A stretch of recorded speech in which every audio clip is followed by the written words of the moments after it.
The biggest threat actually is the USA, not China. China has never threatened our sovereignty. It has never threatened our independence. We have never been subjected to any form of mistreatment, maltreatment, exploitation by China. Hello everyone, welcome to our channel. If today is your first time of locating this channel, please hit the red subscription button and turn the notification on. The Scramble for Africa. This sounds like the colonial days.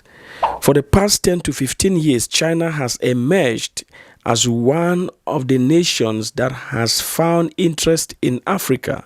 And in recent days or times, it seems like a threat or a bitter pill to the Western nations. China found a captivating strategy of investing through building of schools, hospitals, construction of roads and stadiums in Africa. And this has made most African countries or leaders glued to Beijing, drifting swiftly away from the US and counterparts. Tensions are mounting as most African leaders speak out against the hypocrisy of the West and prefer China instead. Whoever told you that Africa is poor lied to you or is lying to you. Africa is not poor. Africa is rich in minerals. It's rich in gold, diamond, timber. You can name it. If Africa is poor, why is there a scramble?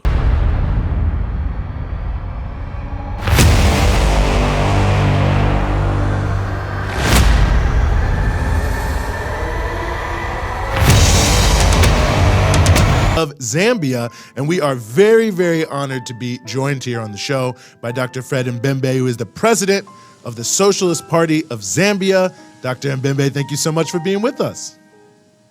Thank you. Well, the pleasure is all ours, and my first question here to you is, Janet Yellen, the Secretary of the Treasury of the United States, was recently there in your country of Zambia, and she took the opportunity to take a shot at China and to essentially make some points about Zambia's debt and relations with China. And I guess I just wonder how you respond to this idea that the biggest threat to Zambia, in the eyes of the United States, it seems, appears to be China. The biggest threat actually is the USA, not China. China has never threatened our sovereignty. It has never threatened our independence. We have never been subjected to any form of mistreatment, maltreatment, exploitation by China. But we cannot say the same about the USA. Can you actually give us an idea of what the U.S. relationship specifically is with Zambia? Because, I mean, if the U.S. is making all these accusations about China being predatory, I mean, what else would you call the U.S. relationship with Zambia if not predatory? But can you break down for us what that relationship looks like? Today, the USA is setting a military office in Zambia. China does not have a military presence here. When we were being bombed by the apartheid regime, by the racist minority regime in Rhodesia, now Zimbabwe, we asked the USA for protection. We asked the USA to help us with air defense systems. They declined to do so. We had to turn to China. It is only the Chinese who helped us with the MiG-19s and later with MiG-21s and some tanks. The USA refused. We were blockaded. We needed a rail system to get our goods to the ports of Dar es Salaam. The USA declined to finance a rail system from Zambia to Dar es Salaam in Tanzania. It was only the Chinese who came, sacrificed whatever little they had at that time. The China of that time is not the prosperous China of today. They had limited resources. They spent over $500 million they didn't have. They lost 70 citizens trying to construct a rail for us. which they accomplished in 5 years. China has been there for us. The USA has not been there for us. When Southern Africa was on fire fighting the apartheid regime, the USA sided with the apartheid regime of South Africa. They did not side with the African people. They never supported the ANC.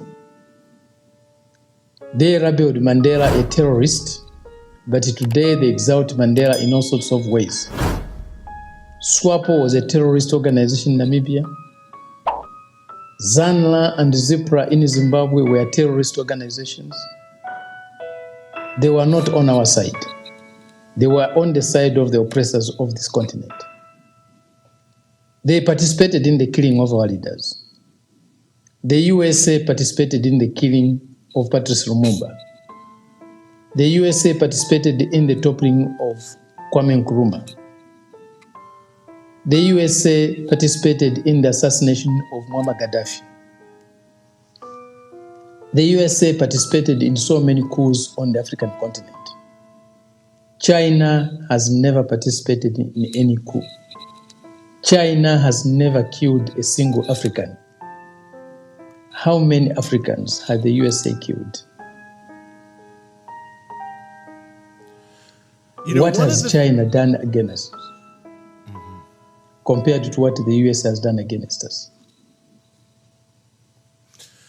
You know, one of the things that came out of, or allegedly came out of, the US-Africa summit that took place here in Washington was this so-called Memorandum of Understanding between the US, the DRC, and Zambia around the electric vehicle supply chain, with the US making sort of insinuations that they were going to help DRC and Zambia harness their resources and build electric car batteries. It didn't actually say that when you read the fine print, but nevertheless, this is the implication they're giving to the world.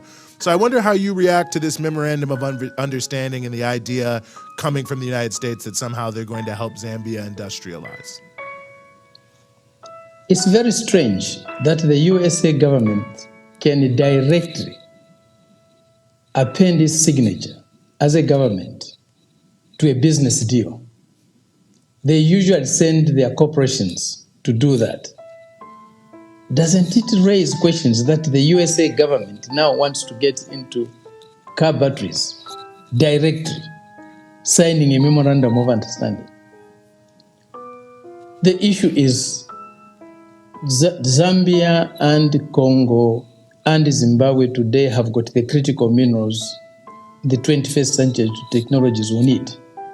So the interest of the USA government in DRC, in Zambia, and in Zimbabwe is very high now for economic reasons. They are also worried that China will have access, or a good access, to these critical minerals. They want to keep China out of this region, out of reach to these critical minerals.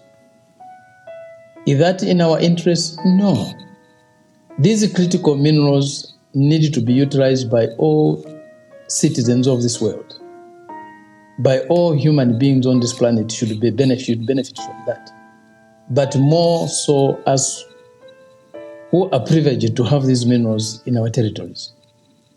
That's the people of Zambia, the people of DRC, and the people of Zimbabwe. The Americans are trying to create military installations in Zambia. And they have stated it clearly.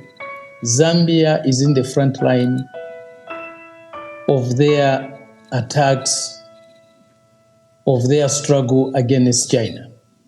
They didn't hide it. They said this at the time the president of Zambia was in the USA to sign that memorandum. They disclosed this themselves. They have never denied it. Even the Zambian government has never denied.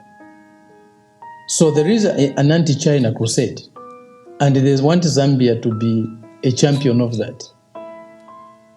We are a puppet regime that is being used today to champion American interests. There's nothing in that deal for us. We had a deal between Zambia and DRC, there was an agreement signed. We were shocked that there's another second agreement now joining the USA to it. For what?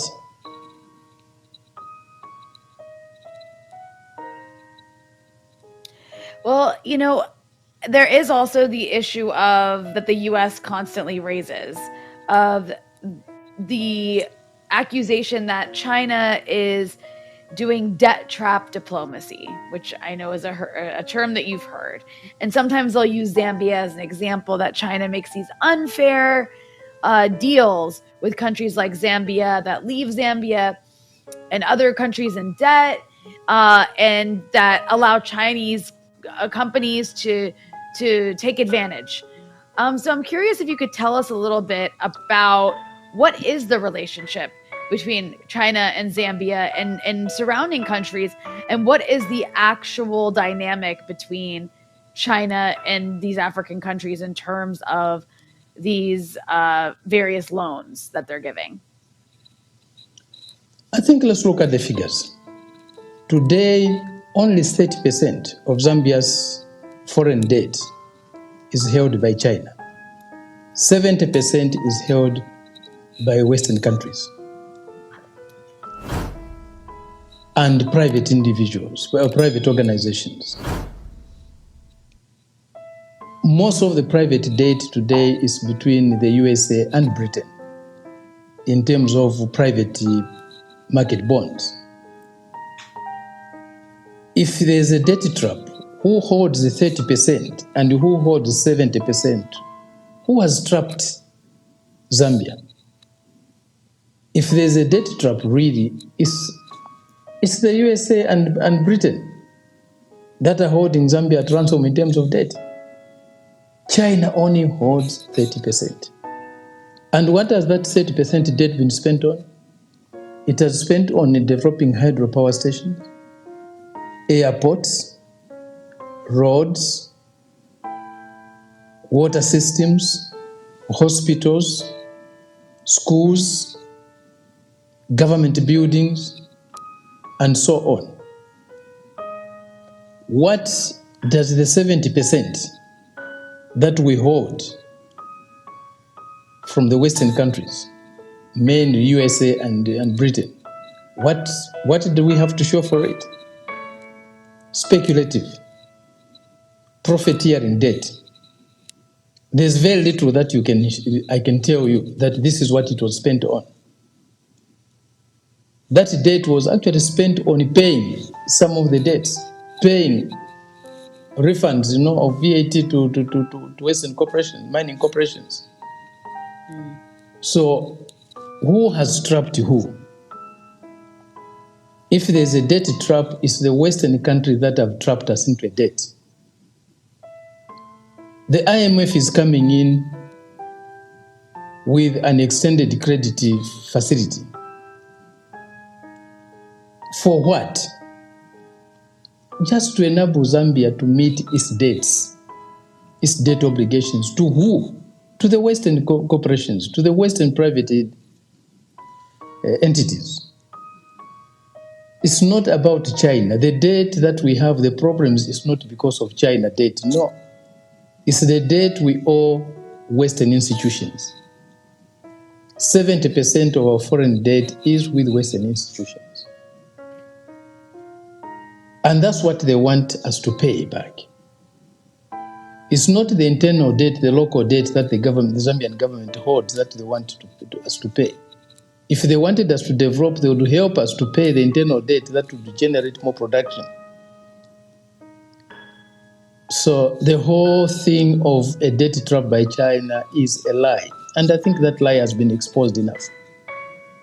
Now they are trying to get China into an agreement, into a deal with them to make China pay or help Zambia repay the debts to Western entities. And China is saying, no, this can't be done that way. If they need to help Zambia with this debt to China, it has to be done outside the IMF framework. China was not part of the 70% debt we owe to Western entities.